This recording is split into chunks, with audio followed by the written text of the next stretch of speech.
When Libya ousted Colonel Gaddafi in 2011, its people dreamed of an end to conflict and a return to peace.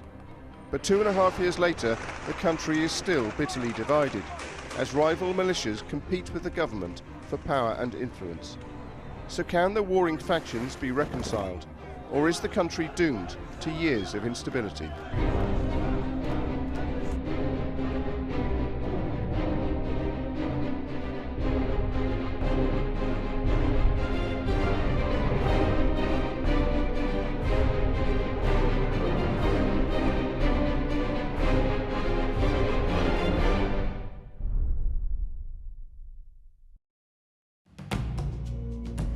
These are the remains of Bab al-Azizia, Muammar Gaddafi's military compound in the Libyan capital Tripoli. When it fell to rebels after fierce fighting in August 2011, it signaled the beginning of the end of the dictatorship. Yet today, these celebrations are seen by many Libyans as premature. The sons of these women were wounded or killed during the fighting. That's your boy? My son, yes. How old was he? 29, yes. أنا حاسة إن أولادنا كلهم كانوا السلم، دماءهم وأرواحهم السلم اللي صعد عليه الآخرين في سبيل يا ريت كان في فئة معينة وصلت. لا أمن ولا أمان ولا البلاد تغيرت، اللي تغير في البلاد العلم والنشيد. The walls of Tripoli may proclaim a new Libya, but this is a country in which many feel left behind, while various factions compete for power. The fundamental issue is security and the fear that the fighters who created the revolution may yet destroy it. They were the revolutionary brigades who liberated Libya, but what to do with them now is one of the most difficult questions this country is facing. Critics say many of them have become militias, even armies, who are acting in their own interests and not those of the country. We go to Tripoli's central market to ask how people think the country is doing 2 years after the revolution. And it's the brigades which are on everyone's minds. بالنسبة للوضع الأمني من السيء إلى أسوأ، وكنا نتوقع أن الدولة دعم فيها الأمان، بس بالعكس يعني قاعدة السجون قسرية، قاعدة اختطاف، اعتقالات وتهجير قسري. التأسيس صعب، البناء صعب. كل الكتائب اللي ما تبيش تنضم للجيش هذه عصابة، كل اللي ما يبيش القانون والشرطة عصابة. With the overthrow of Gaddafi's security forces, the new transitional government faced the fundamental problem of how to maintain law and order. As the revolutionary brigades now controlled the army's old weapons and military hardware, there was little choice about who to turn to. The government's solution was to enroll whole brigades to provide security, and these former fighters are now guarding major roads. So we've just stopped at a checkpoint and we've asked them what they're actually doing. They're saying they're checking for registration, they're making sure all the cars have got number plates, but most of all what we've seen them do is take these screens out from cars and to pull this plastic from the windows so that everybody can see what's going on inside. But the enrollment of the brigades has been far from smooth. A wake-up call came in August last year when radical Islamists among them demolished some of the country's most sacred Sufi shrines on the grounds that Sufism is an heretical branch of Islam. Hassan al-Amin, who was soon to become Human Rights Minister, was quick to condemn them.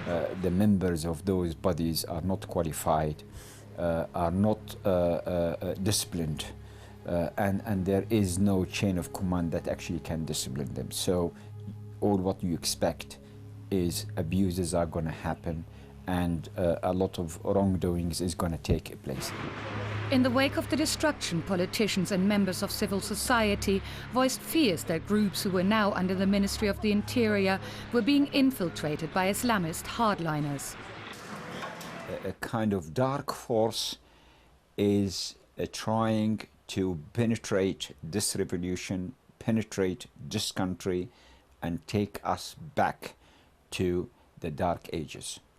Some of the men involved were from Tripoli's Supreme Security Committee, the SSC, former fighters serving as an interim police force.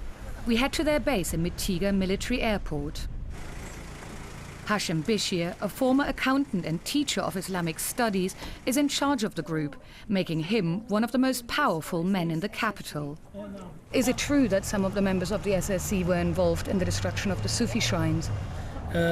شاركوا في بعض هذه العمليات، لكن أنا أؤكد لك أنه لم تكن مشاركة بمعنى باسم اللجنة الأمنية العليا. هم شاركوا بأنفسهم، ولهذا أنا شخصيا لم يكن لدي أي علم بهذا الفعل. لما حصل الأمر بعثنا مجموعة هناك إلى مكان الأضرحة، لم يكن هناك من سبيل لمنع هذا الأمر. Keen to change the image of the SSC, Bishir wants to show us that it is now being dismantled and that many of his men are following the government's new plan to integrate into the official security forces on a one-by-one basis. He takes us to meet some of them, starting with the traffic police. الحمد لله هي الامور 100%، لكن في شويه حاجات ناقصه. متى شنو ناقص؟ ما عندناش حتى باش ندافعوا على نفسنا. المواطن مش محترم لازم المرور. مش محترم كيف يغلط مش حنقدر نخالفه، لان السلاح متوزع واحنا قاعدين نبكي السلاح لا شيء يعني.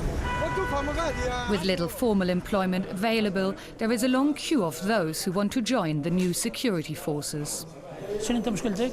نبي ننضم للكليه. تبي تنضم لكليه ضباط الشرطه؟ ان شاء الله. متى تم الدفعه الاولى 1300 مازال بيديروا دوره اخرى. فان شاء الله تكون منهم ان شاء الله. Bishir says 75% of the SSC has now disbanded, with the rest soon to follow. Nevertheless, there's little doubt that much of the new recruits' loyalties still lie with the old commanders. أول مرة نتقابل معه شخصيا، لكن هو يتسمى لنا احنا المرجعية بتاعنا، هو الشخص اللي نرجع له في كل شيء، لأنه هذا حقيقي. Well, is it important that the leaders are true revolutionaries? والله الناس كلها عندها ثقة فيهم أكثر، لأن هم اللي كانوا يحملوا أفكار التغيير لليبيا الجديدة إن شاء الله. But former revolutionaries make up only a tiny minority of the brigades. The high pay the government offered led to tens of thousands who hadn't taken part in the revolution registering as former fighters. The SSC alone took in 150,000. The new recruitment process for the police force is meant to be more selective. You probably know a lot of these men. How do you feel when you watch them now being trained? طبعا اكيد بكون شعوري كنايم، انا بكون شعوري في غايه السرور ان في ناس كانت في اللجنه الامنيه ويعرفوني ويجوا لي ضباط الشرطه اللي هم اصبح يعني غيروا العقليه نتاعهم، بدل ما يكونوا تبع امراء سرايا ولا امراء كتايب، الان ما يسمعوش الا للانضباط واللوائح والقوانين. Yet these new security forces are outnumbered by all those still in the brigades. Libya is regularly suffering assassinations, firefights, or bombings. And often it is the brigades themselves who are responsible for the violence, whether they are settling personal scores or fighting for influence and territory. In June this year, it felt as if war had returned to the streets of Tripoli when the SSC, under the Interior Ministry, clashed with the Al-Kakar Brigade, paid by the Ministry of Defense. Al-Kakar refuses to talk to us, so we drive back to Mitiga to meet the wing of the SSC who fought them, the Special Deterrence Force. These men remain heavily armed and are headed by Abdul Rauf Kara, a commander under Hashim Bishir. Kara proves camera shy, but he has told his assistant Abdallah to give us a rare tour of their compound. How many of the anti-aircraft guns do you have? في تقريبا قريب 50 آلية. And how many of these tanks? حوالي 30 35 كان. It's pretty amazing actually, because what they've just told us is that they aren't even the most well-equipped brigade around here. They say the one in Abu Salim and Jazeera have even more hardware. So far, the deterrence force has no intention of handing over their weapons to the government. They say they are taking on heavily armed drug gangs, which have thrived in the post-revolution chaos. Abdallah shows us the drugs and arms they confiscate. Alcohol, which is banned in Libya, hashish, even a rocket-propelled grenade launcher. So what are you doing with all of this? بالنسبة للسلاح هذا، السلاح هذا يتسلم لأفراد العناصر. بالنسبة للمخدرات هذه يتم إعدامها بنقل عبر قنوات، نجيبه في قنوات الليبية. The televised burning of drugs has become something of a much-needed PR exercise for the SSC. Human rights groups have accused them of many abuses, including the gross mistreatment of prisoners. They are conscious of their image, and Abdallah takes us to see a prison in Mitiga. On the surface, it doesn't look too bad, but the deterrence force has a reputation for being overzealously Islamic. There is a sense here that they have become self-appointed moral guardians. بالنسبة للناس الموجودة تو الموظفين حاليا مش المتعاطين الخمر بس، في ناس قلنا متعاطين الخمر موجودين، وناس مجرمين، ناس تتعاطى في الحبوب المخدرة هذه أو أنواع الحشيش، يجي يسلموا فيها لهنا باش يتهيأ نفساني، والحمد لله حالات مشت كويسة 100% طلعت من هنا، فالله شفاها الحمد لله. It's hard to judge how much of this is a PR tour, but there are other prisons in Mitiga and a host of complaints about what goes on in them. A human rights organization gives us this video of families protesting the arrest of a group of their relatives accused of being Gaddafi loyalists planning terrorism. These women call Mitiga Libya's Guantanamo. We've heard repeatedly that SSC brigades target neighborhoods they consider still loyal to Gaddafi. When we seek out relatives of the imprisoned group, we meet this man who we will call Abdel. He is convinced that his brother, who delivers water for a living, has been falsely accused. منين مشينا لمعيتيقة إن بنستفسروا على الشخص لمدة تقارب شهر ونص، 45 يوم هو تحت التحقيق. أول زيارة لي بنتعرض له لتحت التعذيب بشكل غير عادي. So this is a letter that's actually been written by the imprisoned brother. It's been smuggled out, and in this letter the brother speaks about how he was tortured. He says he was hung by his hands and suspended from the ceiling, and he also says he was given electric shocks. المتهمين من كثرة التعذيب اللي صايرينهم من البرنامج هذا وقعوا تحت ضغط. In the months since then, Abdel says his brother has recanted his forced confession, but has been shunted between various prisons, while his family tried to get some justice out of Libya's struggling judiciary. Virtually all brigades are facing similar accusations, and most others don't even agree to speak to us. Confronting them can be dangerous, as Jumail Jemati, founder of one of Libya's moderate political parties, discovered. A few nights after he spoke out about militia crimes on TV, his car was ambushed. I saw all these young men coming out with machine guns and Kalashnikovs. And one of them came round to my side, opened the door and pulled me quickly. And they forced me into the back of a station wagon. And within 5 minutes, the news, it was all over the news that myself have been kidnapped. They decided to dump me somewhere rather than do something very nasty to me, because they realized that the news was out and that one of their people was arrested within 15 minutes of the whole kidnapping started. They hit me on the head and said, this time you got away likely, next time it's going to be much, much worse than this. Do you have any idea who they were? The head of the operation is almost the second man in command in the KK brigade. I mean, the man who was arrested admitted to that. Nobody can arrest him because, you know, the people, the judicial system in Libya, the people who are in the judiciary and the police force are so weak at the moment, are so afraid of going and arresting somebody like that. And it's not just individuals who get taken on by the brigades. Militias have repeatedly laid siege to the Justice Ministry itself, protesting leniency against officials linked to the Gaddafi regime. The Minister of Justice has been threatened repeatedly. That's a reality maybe we have to live with.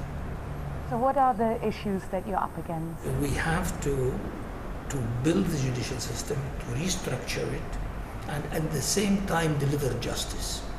So it's like living in a home that is being built. If you live in it while constructing it, that's the feeling I have. nearly every government ministry has been besieged by armed groups.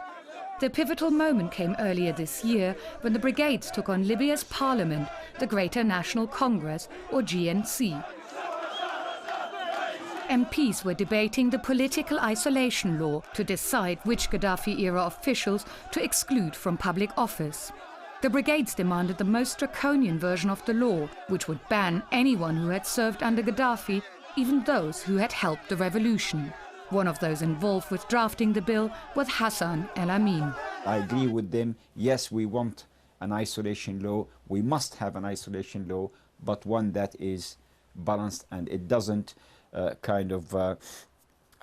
criminalize everybody. But unfortunately, they were led by those fanatics, by those power-hungry, by those who are led by their revenge and their hate.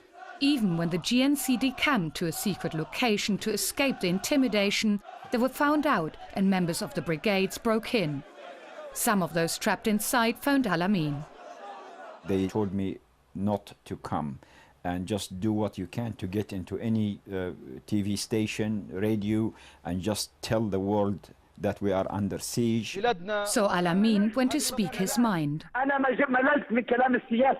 أنا قعدت 28 سنة مهجر وانسجنت وتعذبت من أجل دولة القانون ودولة المؤسسات والدولة الديمقراطية. يا ليبيين كان تبوا دولة عليكم أن تلتزموا بالشرعية وبقوانين اللعبة. But the Brigades got their way, and El-Amin's protest on TV earned him enough death threats to send him back into exile in London. This is what prevented me from going to Libya for 27 years. Fear. Injustice, and it's all happening right now in front of my eyes.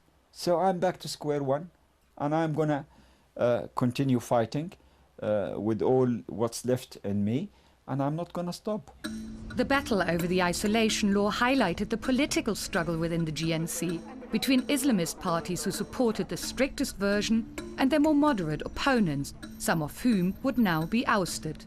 If there is one thing that unites Libyans today, it is their disillusionment with this kind of political infighting, which they feel has prevented progress. بدل ما كان القدافي كنا عارفين شكون القدافي والأسرة والزبانية بتاعه هو أصبحوا بدل القدافي واحد آلاف مؤلفة من النسخة المكررة.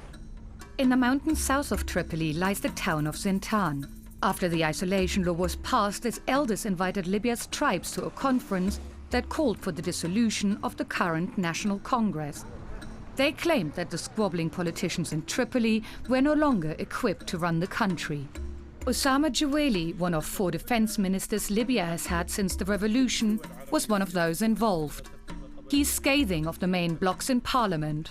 2 أثاروا فزاعة للليبيين، يعني واحد يصور الإسلاميين بأنهم يعني يبدو في تقطيع الأيدي وقطع الرؤوس وإلى آخره، يعني يهول في الموضوع، والطرف الثاني يصور في التحالف أو التيار الآخر بأنهم تصبح ليبيا عبارة عن حانات لشرب الخمر ومراقص، وكل الليبيين غالبيتهم حاليا كرهوا شيء اسمه أحزاب. Jaweli's antidote to the divisive politics in Tripoli is the inclusion of Libya's old tribal tradition of ruling by consensus, a system re-emerging after being forced underground by Gaddafi. Omar is a local radio journalist. He says the impetus to return to tradition first emerged in response to the lack of security. وليس بديل على النيابة وعن التحقيق، ولكن لأن الدولة مقصرة إلى الآن أو غياب شبه تام عن الواقع الأمني مش في زنتان بس في عموم ليبيا، فاضطرت الناس أن تلجأ للحلول العرفية اللي المفروض أنها تكون انتهت.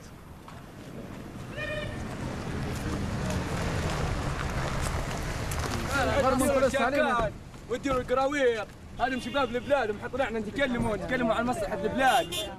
These young men feel it's time their voice was finally heard and insist we go to film the protest they're holding in a square nearby.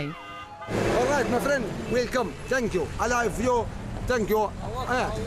احنا نحب السلام، نقول لهم يا اخويا انا عارفونيش، انا مسعود، انا اللي داير من الواحد، قولنا من غوريلا كان يعرفوني.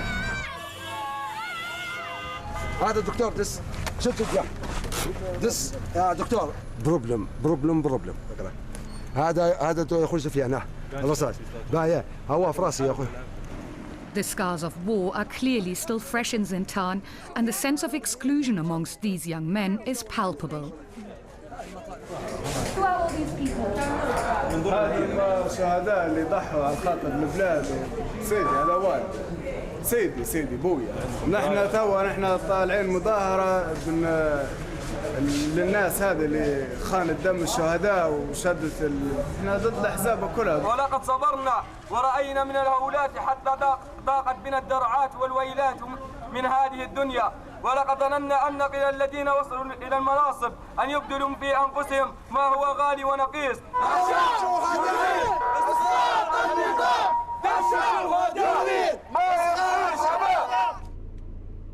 As dusk falls, Omar takes us to a memorial to Zintan's martyrs.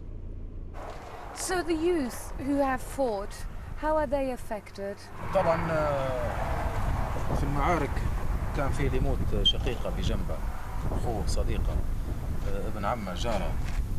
أصبحت ذكريات المعارك تحاصرهم في أينما ذهبوا، دائما في عقله أنه هو حيحتاج البندقية، ما يقدرش يتحرك إلا بسلاحه، لن يستطيع أنه هو يبني بلاد إلا بسلاح، اللي أصبحوا خطر حتى للأسف شديد بعد أن كانوا أبطال. For Omar, this memorial is a reminder of past hopes. نجي نجلس ربما في هذه المنطقة حتى لما تكون أعصابي متوترة أو شيء نجي نحس براحة، لأن وقت الحرب والصورة اللي ما زال بين عيوني هي الصورة متاع الوحدة، الصورة متاع اللي كل واحد يضحي. هذه الآن اختفت، الآن أصبح فيه مال، فيه سياسة، أصبحت تفرقنا. We return to Tripoli, where we have been trying for weeks to get interviews with members of the government so they can answer the criticism we've been hearing. But the politicians are elusive, and the security situation adds to the problem. We were hoping to do an interview with the defense minister, but today it has been revealed that his son has actually been kidnapped. So we can't interview him, but we've been told that we can interview the deputy defense minister, who's about to fly to Tunisia, so we're racing to the airport to see if we can catch him. No word has been heard from the kidnappers of the defense minister's son. Suspicions are that a disgruntled militia is settling a score with his father. It is a really brazen act. What does this say about the power of the brigades? عندما تستطيع الدولة أن تكون لها قوة ستتعامل مع المجموعات التي ترفض أو تخالف القانون. أعتقد ستحتاج لبعض السنوات حتى تستقر فيها الوضع في ليبيا، ستستقر سياسيا وتستقر ديمقراطيا. إن هذه شيء طبيعي، حالة طبيعية لدولة عاشت تحت ظل الدكتاتورية لمدة 42 سنة، ثم فجأة صارت فيها انفتاح ديمقراطي، انفتاح إعلامي، انفتاح على مستوى جميع المستويات. And there are signs of hope. This ceremony is for the first batch of revolutionaries that are graduating into the army. It's an important enough moment to draw the Prime Minister, Ali Zaidan. نلتقي اليوم في بداية جديدة من أجل إعادة تأسيس وبناء الجيش الليبي. بهذه المناسبة أن أطلب من المواطنين أن يصبروا علينا قليلا دون بعض الوقت من أجل أن ننجز هذه المهمة.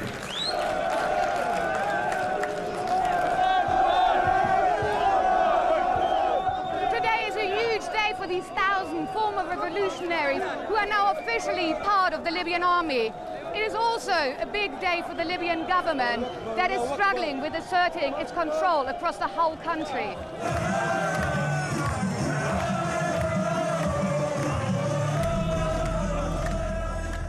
But recent events show that Libya still has a long way to go.